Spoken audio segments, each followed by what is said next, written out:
Good morning, and thank you for joining me on the Path to Liberty. This is the Fast Friday edition of the show for April 3rd, 2020. 87 years ago this weekend, on April 5th, 1933, President Franklin Delano Roosevelt, FDR, issued Executive Order 6102. This is one of the worst EOs in the history of the country. It required every person to turn in their gold in exchange for fiat funny money, fiat currency, whatever we want to call it, or face fines or prison. I'm going to cover that and some of the history that led up to that in this episode. But first of all, my name is Michael Bolden. We broadcast live every Monday, Wednesday, and Friday at 9:30 a.m. Pacific time from here in my home office and studio in downtown Los Angeles for the 10th Amendment Center. You can find all of the platforms and channels we're on. We've got live streaming on video. We've got archived on video. We've got archived audio-only podcast edition. You can find all of those different platforms and channels, all of the archives of the show since day one in mid-2018, links that I put in the show notes. So as I talk about articles in this episode and previous episodes, I link them in the show notes for each episode. You can find different ways to follow us, social media channels, our email newsletter. You can even support us financially in our membership program, which starts out as little as $2 a month. Find all of that information over on the show homepage over at 10thamendmentcenter.com/path to liberty. That's all spelled out. 10thamendmentcenter.com/path to liberty. Look, I couldn't be more grateful for you spending some of your time with me today. I hope you are as safe, as happy, as healthy, and as stocked up as can be in these crazy times. But I promise to not take up too much of your time today since it's Fast Friday. So let's see if I can get this done in the next 10 to 15 minutes. Let's first start out this really cool image. I mean, it's an image of the executive order. Let me pull this up on the screen for those of you watching. You can look this up. You can Google it if you want to read it as well. And I will link to this image that I got from Future of Freedom Foundation from Jacob Hornberger's article, which I'm going to cover in a moment. Executive Order 6102. And here's what it says. All persons are required, and this is not the whole thing, but all persons are required to deliver on or before May 1st, 1933, all gold coin, gold bullion, and gold certificates now owned by them to a Federal Reserve bank, branch, or agency, or to any member bank of the Federal Reserve System. So here's an order from the dictator FDR, just saying you've got to do this. He also included some criminal penalties. I don't think you can see it on the screen here, but let me read it to you. Criminal penalties for violation at the bottom here of executive order, $10,000 fine in 1933, $10,000 fine or 10 years imprisonment or both as provided in Section 9 of the order. Now let's go to Jacob Hornberger's article. He wrote this for Future of Freedom Foundation, FDR's tyrannical gold confiscation. We published it here late last month in March. But here's what Jacob had to say. Franklin Roosevelt issued an executive order commanding every American to deliver his gold coins to the federal government. It would be difficult to find a better example of dictatorship and tyranny than that. He says, notice something important about FDR's action, and this, I think, is a big thing to mention. The Constitution, he writes, which provided for a gold coin, silver coin monetary system, can only be amended through the process outlined in the Constitution. That's Article 5. Roosevelt did not go through that process. And of course, all the changes to the Constitution, the original Constitution as given to us, as left to us by the founders, the framers, and of course the ratifiers, the people of the several states who approved of it and gave it legal force. Most of the changes has come through Congress just by fiat passing something, the executive branch doing something, or the judicial branch rubber stamping a bunch of things over the years. It's not as often that it is this dictatorial coming from an executive order. That's why I think this one's one of the worst in history. And Jacob goes on, he says, instead, he simply used the emergency to justify his nullification of the Constitution by executive decree. His action is a perfect example of how crises and emergencies can result in tyranny and oppression. And he reiterates the penalty part. He says, if an American failed to comply, he was subject to being targeted by federal officials with arrest, prosecution, felony conviction, a fine, and imprisonment, $10,000 in 1933. If you're doing the conversions, I wonder what that amount is in today's dollars. I should check into that as well. But if you know, leave it in the comments for me.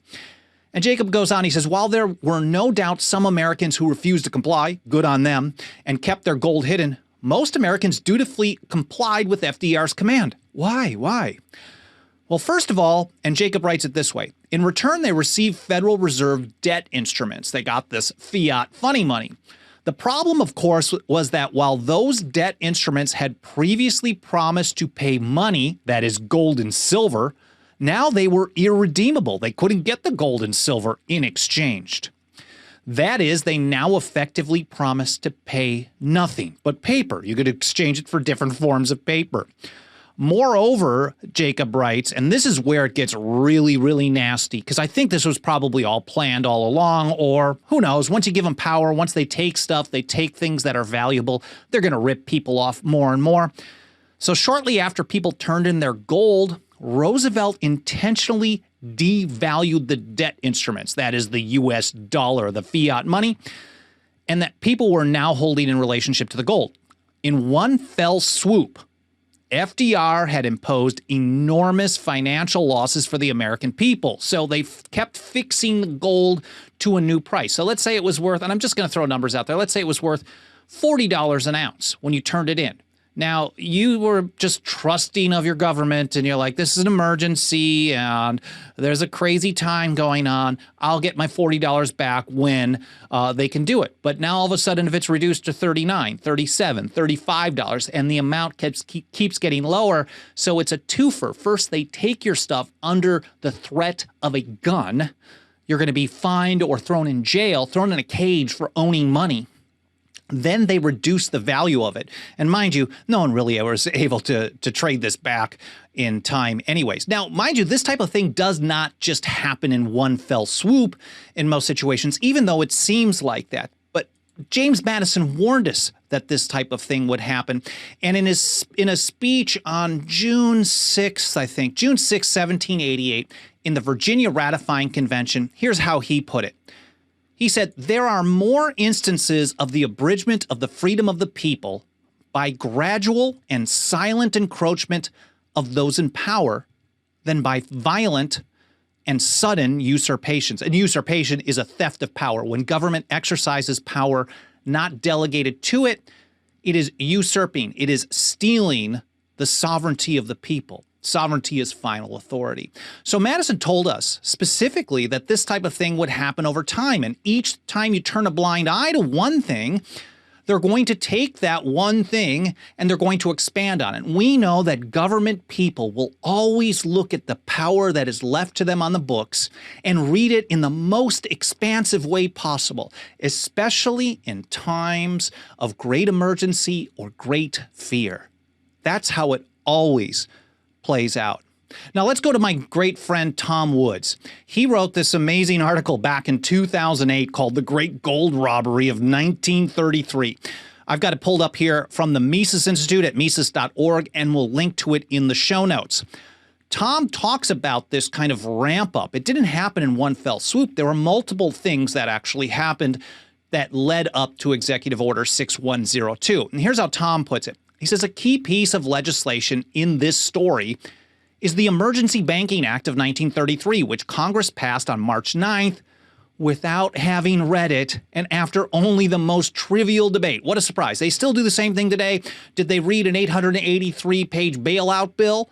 Did they get a recorded vote? Do you have an opportunity to know how your representative or senator voted on this thing? Nah, probably not. I mean, they just do whatever they want to do.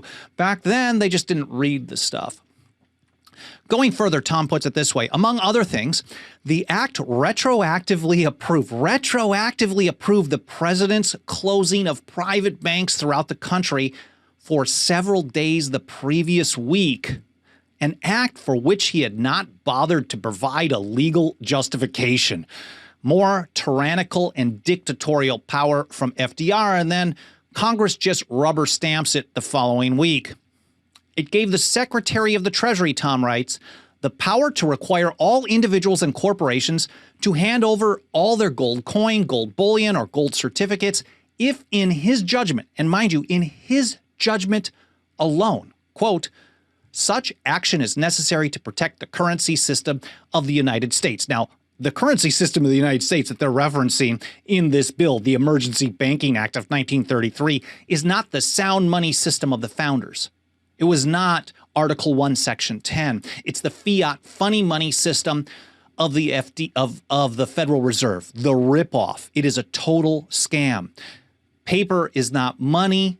It is only the ghost of money, Thomas Jefferson told us. So going further, Tom puts it this way, the Emergency Banking Act, and this is how it really is what Madison warned about, that it doesn't happen in one fell swoop. It doesn't even happen over a period of months.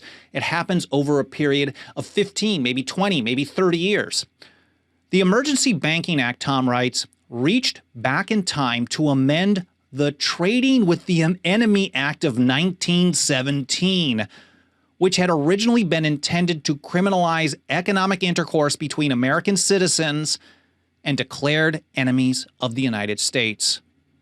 Emergency powers given to the government in a time of war don't go away, right? The old saying is there's nothing more permanent than a temporary government program. Tom goes further. He says, one provision of the act granted the president the power to regulate and even prohibit under such rules and regulations as he may prescribe. A single person gets to decide these things. Any transactions in foreign exchange, export, or earmarkings of gold or silver coin or bullion or currency by any person within the United States. The following year in 1918, they amended it to go a couple years beyond the war, 2 years beyond the war. And they also added some provisions to go after people for supposedly hoarding. They really want to make sure that people weren't able to keep their money and they had to turn it into the continually devalued Federal Reserve notes. So this is a great example how things build up over time. I've said on this show over and over and over that if you turn a blind eye to violations of the Constitution, you allow government to do stuff because you're afraid, because of an emergency, because whatever, sooner or later, they're going to continue using that power in ways that you don't like. George Washington, in his farewell address in 1796, he famously warned that this type of thing, even if you like the result, Washington said, this is the customary weapon by which free governments are destroyed. I just want to wrap it up with one more quote here. This one from the great Richard Henry Lee in a letter to George Mason. This was May 15th, 1787. I've got an excerpt of the quote up on the screen for those of you watching, but let me read the whole thing. He says, "Knaves assure and fools believe that calling paper money and making it tender is the way to be rich and happy.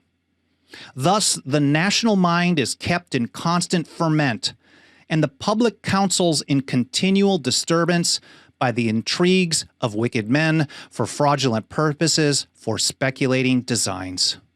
Look, we can't say we weren't warned, this type of thing. The founders talked about this over and over and over, turning a blind eye to the violations of the Constitution, paper money, instead of real sound money. All of this stuff is incredibly dangerous, but it's important to remind people of these historical events. I hope you found this interesting. I hope you learned something. And again, I hope you are as safe, as healthy, as happy, and as stocked up as can be.